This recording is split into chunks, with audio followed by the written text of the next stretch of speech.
First, the movie was called Deadpool and Friend. Stop it. And we had a very late in the process epiphany that that was not right.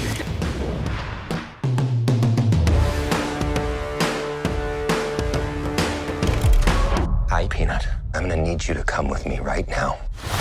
Look, lady, I'm not interested. All right, well, I'm sort of on the tick-tick, so upsy daisy. Here we go. Oh, whiskey dick of the claws. It's quite common in Wolverines over 40. Hello, Shawn Levy, and hello, Ryan Reynolds. Hi, how are you? I love the idea that this movie, people seem to think that it wrote itself.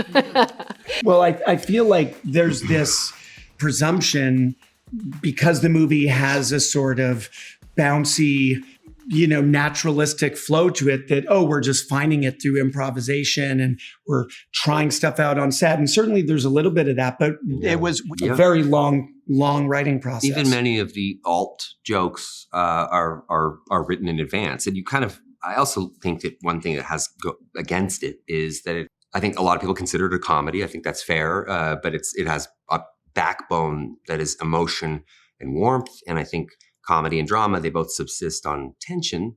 Going into the movie, we really felt like Marvel and Disney made a lot to prove. It's the first one from Fox. This is, the first, big Fox property after Disney bought the studio. We really had to write a movie that was a 4-quadrant R-rated movie. That's a really hard thing to do because none of those words make sense. So it took a really long time to develop this, and it almost died.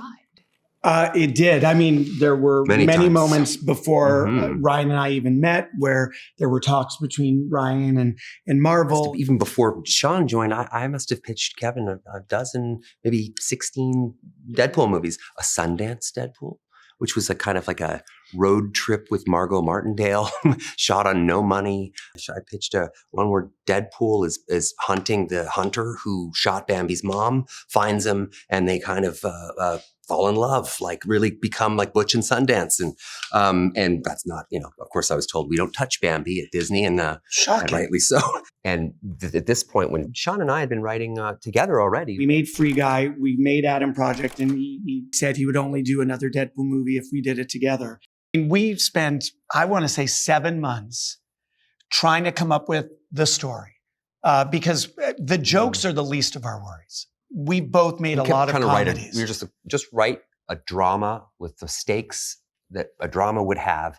We'll worry about the comedy later. We need that narrative and that backbone to go from that canvas. And it's very counterintuitive because everyone's expecting, us to kind of find different ways to be subversive in comedy. Happy birthday to you. All right, okay. It's been a challenging few years, for sure, but I'm happy. That is because of each and every one of you. I'm the luckiest man alive. Make a wish, buddy. For one thing, this almost didn't happen because finding the Venn diagram overlap between a movie that felt authentic to Deadpool, who is an earthbound anti-hero, raw and sort of unvarnished storytelling. Gritty. And then you have the MCU, which is often shiny and galactic stakes. And we tried, and we were on the cusp of failure. And it actually intended to tell Marvel and Disney, you know what, guys? It's not happening. Let's put it to the side. We'll punt this and we'll come back to it later. And then Hugh Jackman, we had that Zoom that day. And you can't make this up. Hugh driving in his, I think he drives a Lamborghini. Not true. A sensible vehicle. He pulled over on the side of the road and called. And, I've known Hugh, we've been best buddies for 16, 17 years.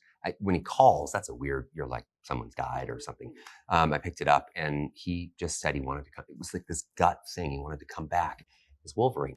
And so the Zoom that was intended to be the end of that development moment was the birth of this movie. So instead of saying, Kevin, let's put it to the side, we said, Kevin, we got an interesting phone call.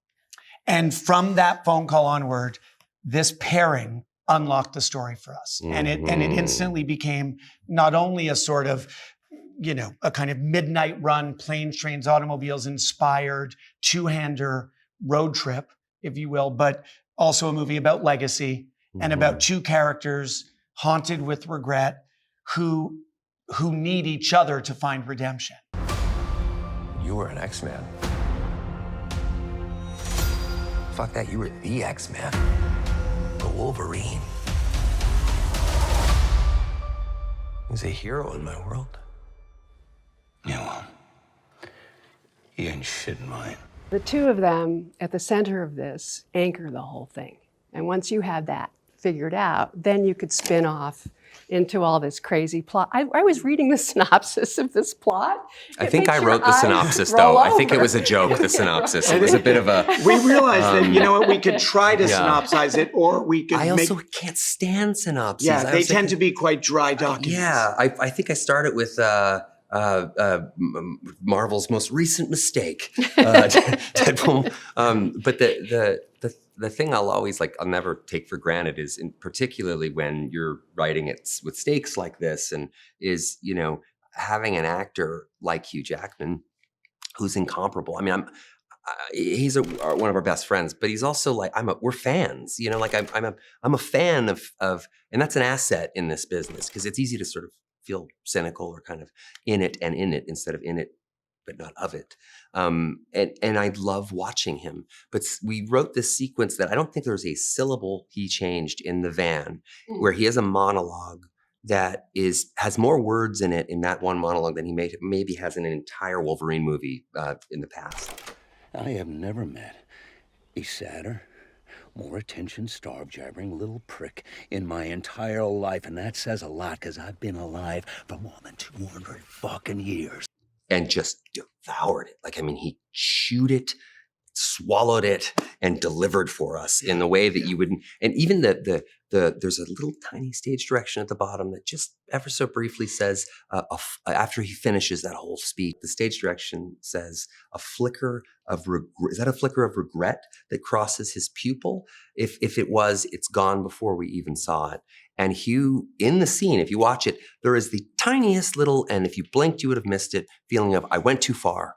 Motherfucker, I wish I could say you die alone, but it's one of God's best jokes that you can't die, except it's on all of us!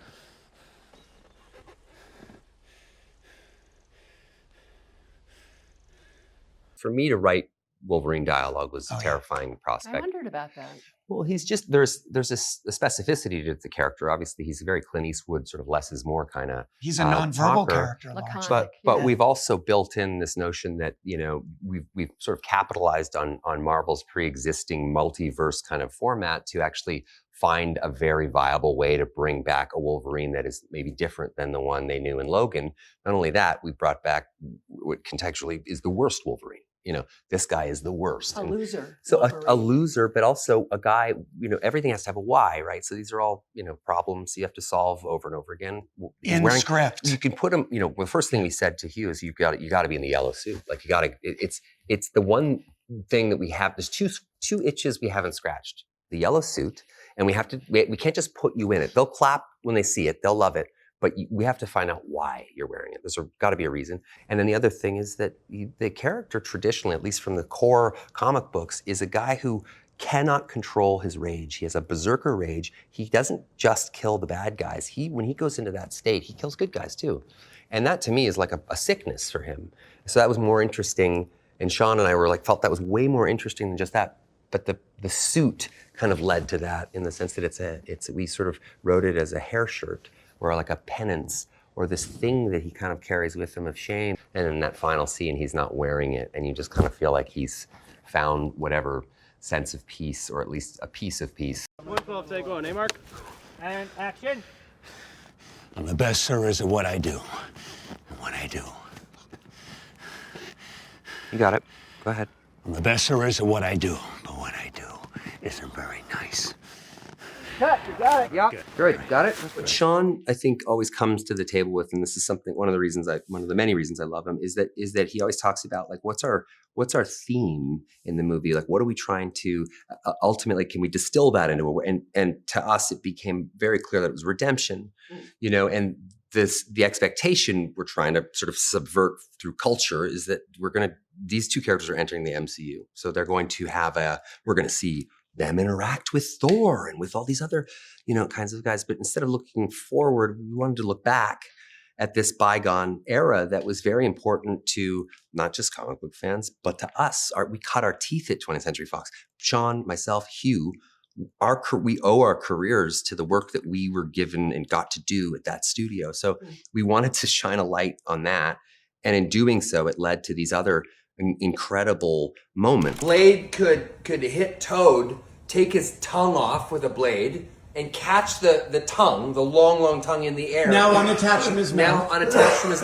And wrap it around Toad's fucking neck. When Wesley Snipes crosses the frame and kind of enters the movie for the first time, I've never felt, and I know this sounds hyperbolic, I've never felt power and energy and joy, elation, and even like elements of sorrow in a crowd of 6,000 that it was just so overwhelming. I was crying. The audience was crying. People were wailing. This is at the Comic-Con Hall H surprise screening. 6,000 people. And they're seeing someone that they desperately missed, but they didn't know they missed it. There's 4 of us. There's 4. Wait, is it Magneto? Dear sweet God in heaven, let it be Magneto, because with him... He's dead. Fuck! Now Disney gets cheap? So what's going to happen with Deadpool and Wolverine, the next one? I don't know. Ryan? I can tell you that I feel like Deadpool works best on scarcity and surprise. So I would kind of think that, and also that I think the character is a better supporting player than he is a central figure. And I say that because Deadpool works best when you take everything away from him. And in order to take everything away from him, you have to kind of centralize him.